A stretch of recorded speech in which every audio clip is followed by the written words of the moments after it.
The moment my father suspended my education to protect my brother's reputation was the moment I realized I'd been living someone else's life for 17 years. Your schooling is suspended until you apologize to Chase. My father's voice was calm. Matter of fact.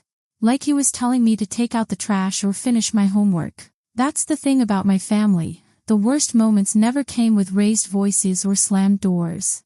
They came quietly, wrapped in reasonable tones and family unity speeches. The knife in my hand stopped midair. I'd been cutting carrots for dinner, and suddenly my fingers felt numb. Across the table, Chase, my younger brother, the golden child, the center of our entire family's universe, tried to hide his smirk. He failed. That smile told me everything I needed to know. He'd won again, and he knew it.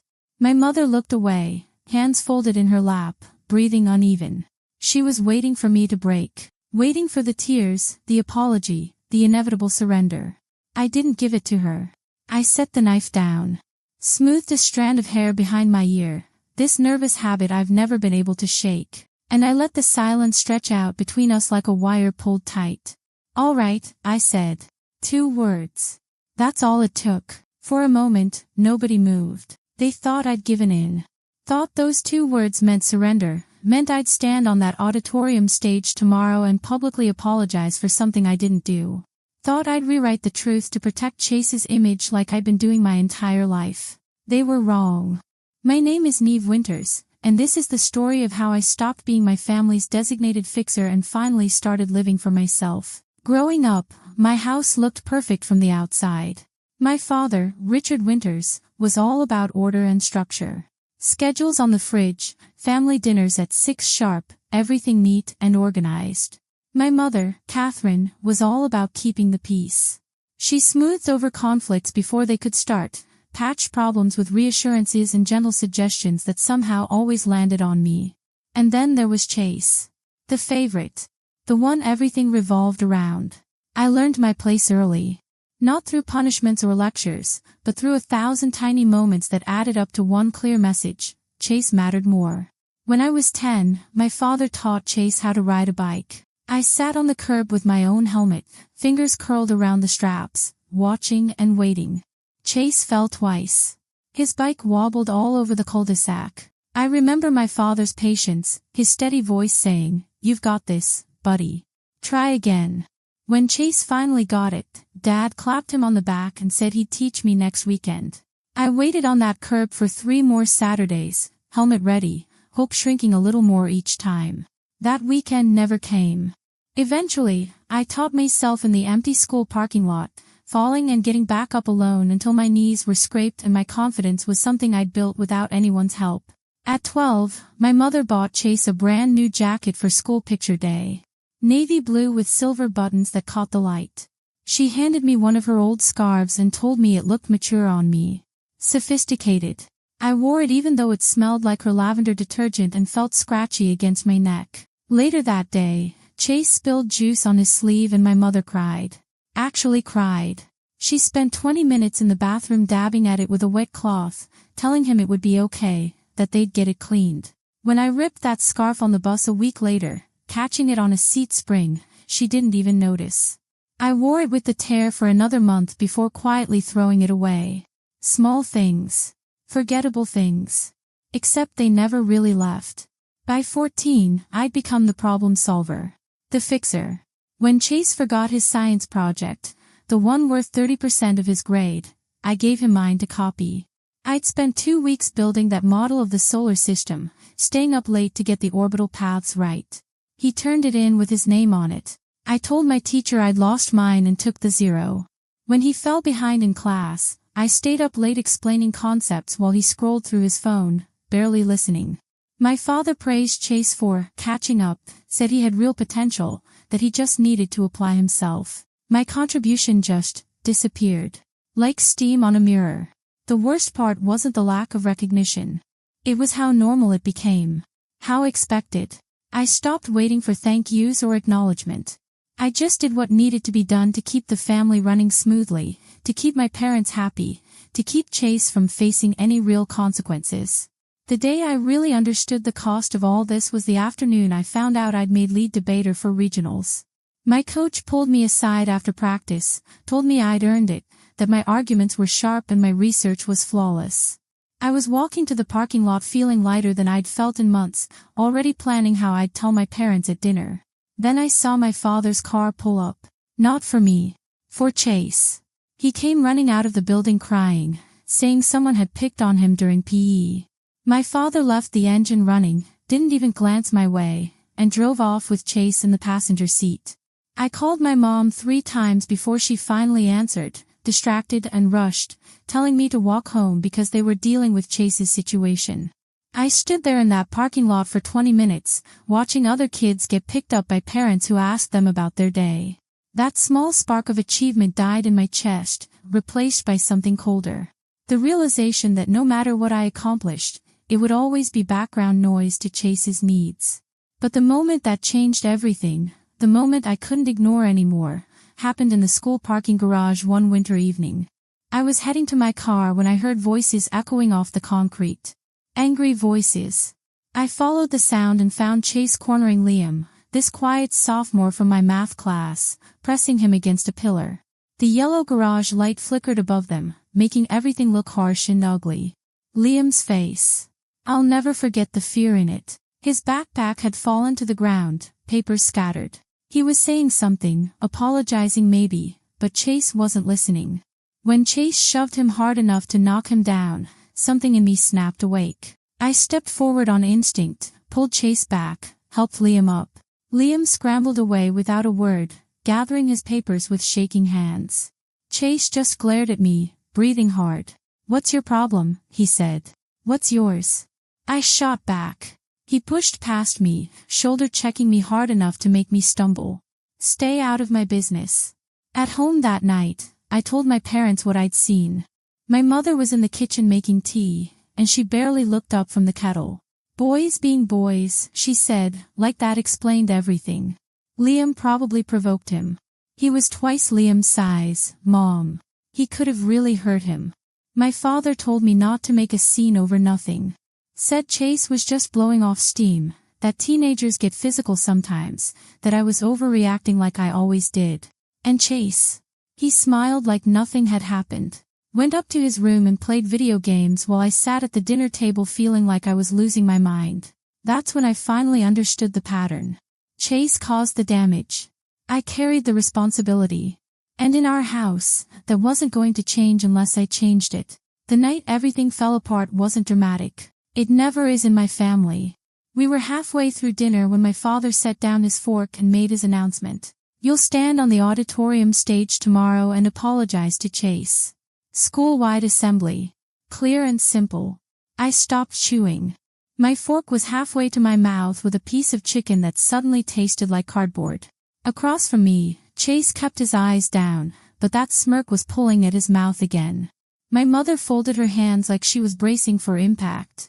"The school called today," she added, her voice soft but firm. "They showed us the footage from the garage. They're saying Chase was the aggressor." "Because he was," I said. My father's jaw tightened. "That's not how we're handling this."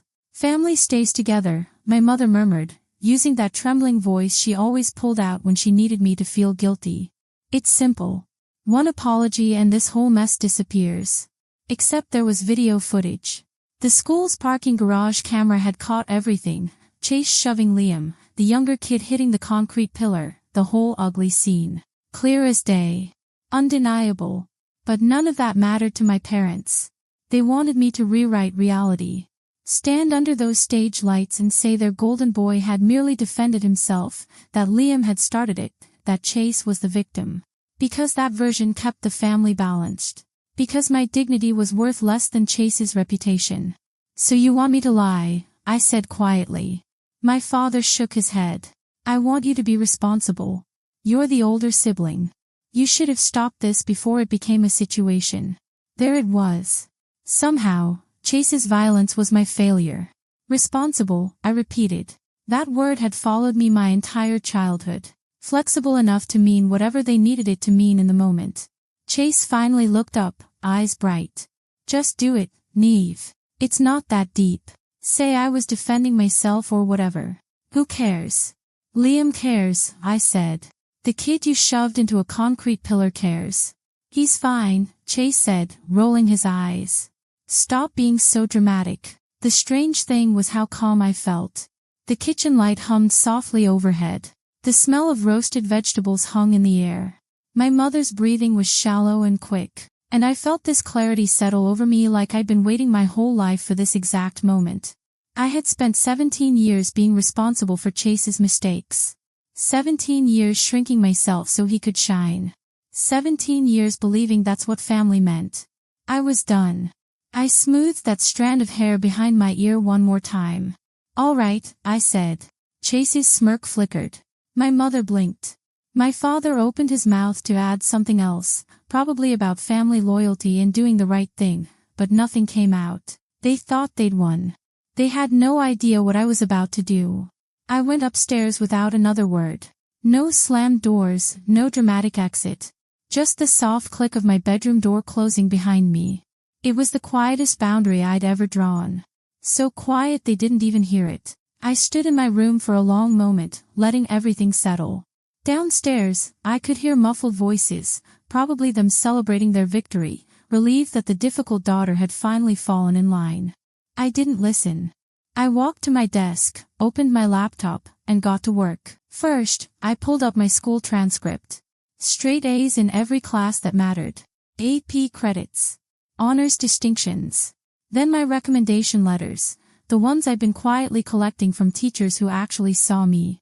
Then the transfer applications I'd been secretly working on for months, backup plans I'd kept hidden because some part of me had always known this day would come. I opened a blank document and started listing what I needed: transcript copies, video file, transfer requirements, timeline. Typing steadied my pulse. Every click felt like reclaiming a piece of myself. Then I pulled my 2 suitcases from under the bed. One for clothes. One for everything that proved I'd built something beyond this house. Debate medals, awards, certificates, leadership patches from competitions my parents never attended. The academic achievement plaques they'd stuck in my closet because they didn't match the living room decor. I laid everything out on the carpet in neat rows. It looked like evidence of a life they'd never really seen. A life I'd built entirely on my own. My phone buzzed. A text from Sophie, my best friend from debate team. You okay? Chase posted something weird on his story. I typed back, I'm fine. Better than fine actually. I'll explain tomorrow. Want me to come over? No. But thank you. Really? She sent back a heart emoji. Sophie was one of the few people who understood what my house was really like. She'd been there the night I showed up to her place at 11 p.m. because I couldn't stand being home anymore, when Chase had blamed me for his failed math test and my parents had taken his side without question. Around midnight, I slipped downstairs to the kitchen. The house was dark and quiet. I could hear my father snoring from their bedroom, the familiar sound of a man who slept peacefully with all his decisions. I grabbed some printer paper from the drawer and made it back upstairs without turning on a single light. Years of late-night studying had taught me every creaky floorboard to avoid. Then I downloaded the parking garage footage from the school portal. They'd sent it to me earlier that day, probably thinking I'd need it to understand why I should apologize. The irony wasn't lost on me. I watched it 3 times. Liam's frightened face. Chase's fist clenched. The moment of impact. The way Liam crumpled. The camera didn't lie, even if my family needed me to. I saved it twice. Once to my drive. Once in a hidden folder with a coded name. Not to destroy Chase, but because truth had become my survival. Because I knew that the moment I walked out that door, they'd try to rewrite history. They'd tell everyone I was the problem, the ungrateful daughter who abandoned her family. At 2 a.m., my laptop pinged. Ms. Coleman, my guidance counselor, had replied to my draft essay. We'd been working together for 3 months on my transfer applications. She was the first adult who'd ever asked me what I wanted, not what my family needed. Neve, if you're awake, send me your materials. I'll review them now. Don't wait. Her message wasn't warm or comforting. It was better than that. It was solid, practical support. The kind I'd never gotten from inside my own house. I finished the essay, each sentence a reclamation of my own story, and hit send. I wrote about growing up invisible, about learning that love in my family was conditional, about the moment I realized I was worth more than the role they'd assigned me.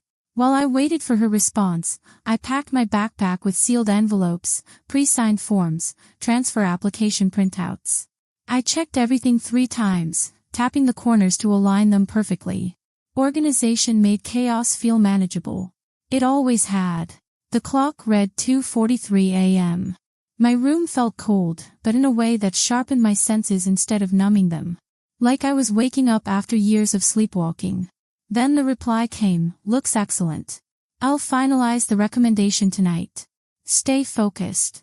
You're close." I exhaled. I hadn't realized I'd been holding my breath. By dawn, my room looked like a command center. 2 suitcases packed and zipped. Documents arranged in precise grids across my desk. Laptop charged, cord wrapped neatly.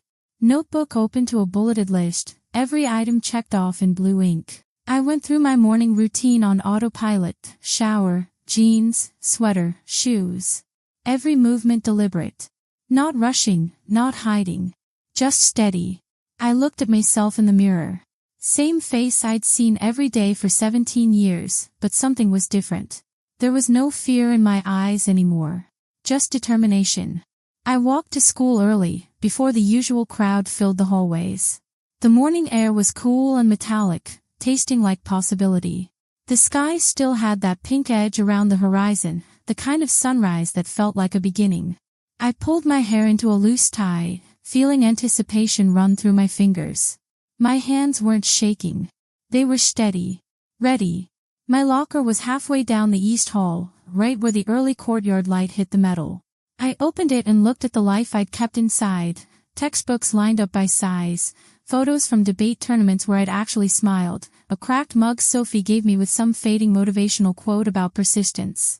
One by one, I took everything out. Books in my backpack, personal items in a separate bag. The photo strip folded carefully into my notebook, evidence that I'd had good moments here, even if they weren't with my family. When the locker was completely empty, the metal walls echoed softly. I took the transfer approval page from my folder, the one with the Academy's official seal and Ms. Coleman's signature, and taped it inside. A quiet declaration for anyone who cared to look. By the time the first bell rang, I was already walking away. The next morning, the school was alive with noise, lockers slamming, sneakers squeaking, voices bouncing off the walls like we were all inside a drum.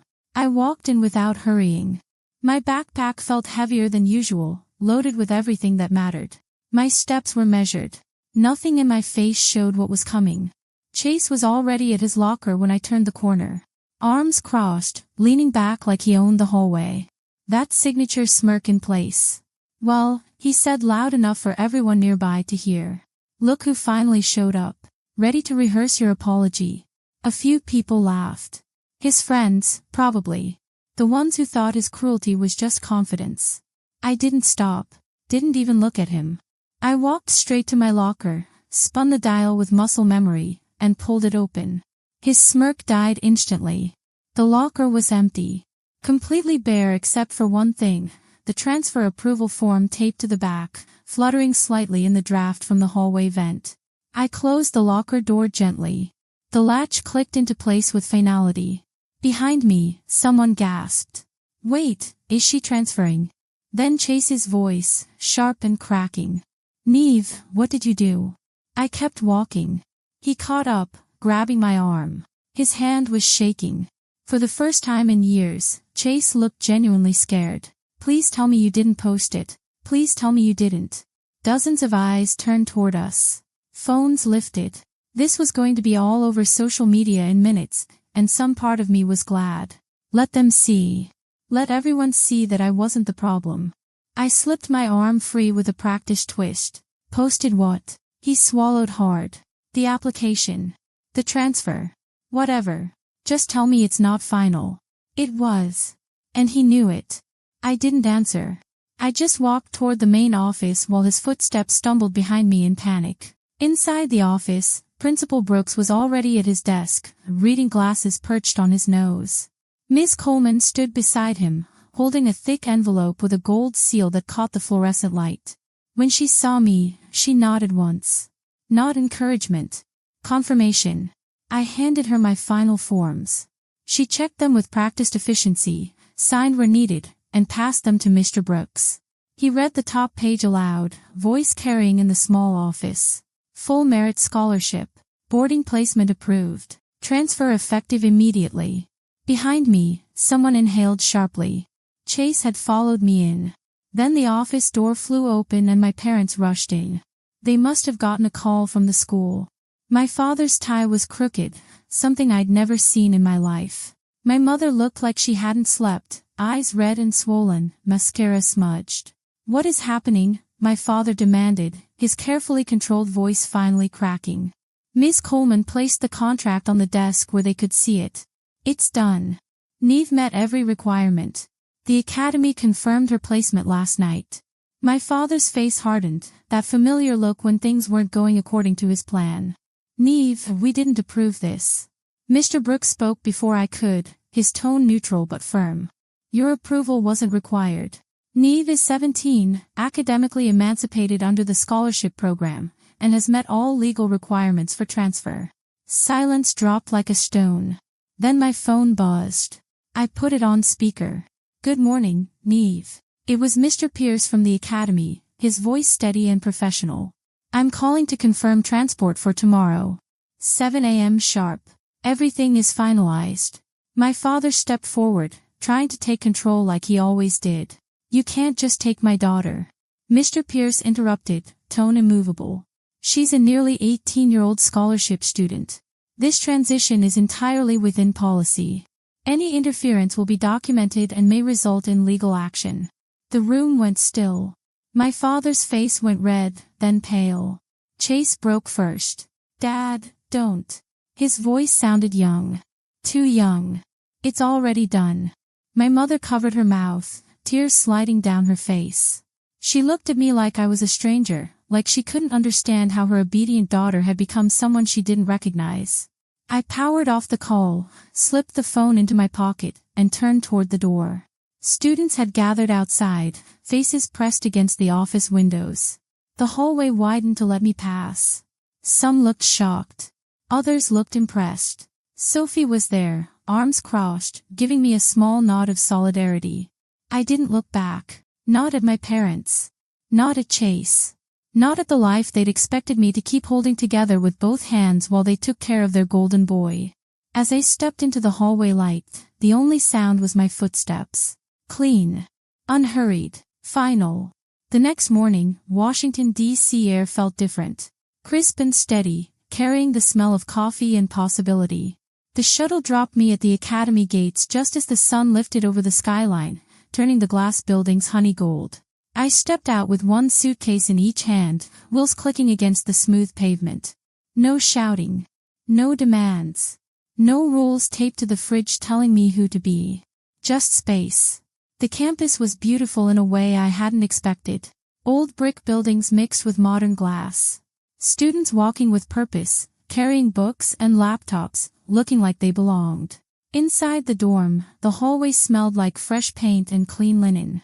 My new room was on the 3rd floor, small but bright, with a window that looked out over the quad. It was quiet in a way that didn't feel like punishment. It felt like peace. I set my bags down, opened the window, and let the morning air pour in. For the first time in years, I could breathe without resistance. Classes started quickly: debate, political theory, research labs. Nobody knew me as Chase's sister or the girl who fixed everyone's problems. I was just Neve. And that was enough. When I raised my hand in debate class, the professor called on me immediately. When I spoke, people listened. Actually listened. When I made a point about constitutional law, another student built on my argument instead of dismissing it. The room didn't tilt around a golden boy. It held steady. That afternoon in the library, light filtered through tall windows and spread across the wooden tables like liquid gold. I laid out my notes for my first assignment, clicked my pen twice, another nervous habit, and felt the quiet surround me. Not the heavy, suffocating silence of home where every sound was monitored, every word weighed. This silence felt earned. Chosen. Mine. My phone buzzed. A Maryland area code. My parents, probably. Or Chase. I let it ring. It stopped. Then another call. Then another. I turned the phone over and powered it off. Whatever they had to say, I wasn't ready to hear it. Maybe I never would be. After dinner in the dining hall, where I sat with 3 other scholarship students who welcomed me without questions, I walked along the campus path lined with small lamps that glowed like fireflies. I passed students laughing over shared jokes, a pair studying under a tree, someone jogging with earbuds in. Ordinary scenes. Gentle scenes. A life that didn't require me to break myself in half just to keep the peace. Back in my room, I sat at my desk and opened my empty notebook. The desk lamp cast a soft glow across the clean pages, waiting to be filled with my own thoughts, my own words, my own story. The last 24 hours had rewritten everything. Not with noise or confrontation, but with a quiet, decisive shift. A choice I'd made for myself, by myself. I wasn't running from them. I was running toward myself. Toward a life that finally felt like mine. I picked up my pen and wrote the date at the top of the first page. Then, underneath it, day 1. Some families teach you loyalty. Mine taught me limits. The day they tried to suspend my future to protect my brother's image was the day I quietly posted my exit. No drama. No scenes. Just a choice and a single step forward. Doors don't always close with slammed wood. Sometimes they close with a breath, a decision, one foot in front of the other. And once they do, you learn that freedom doesn't make noise. It just is. Thanks for listening, and if you like this story, give it a thumbs up. Don't forget to comment and subscribe for more stories about finding the courage to choose yourself when everyone else expects you to disappear. Sometimes the bravest thing you can do is walk away quietly.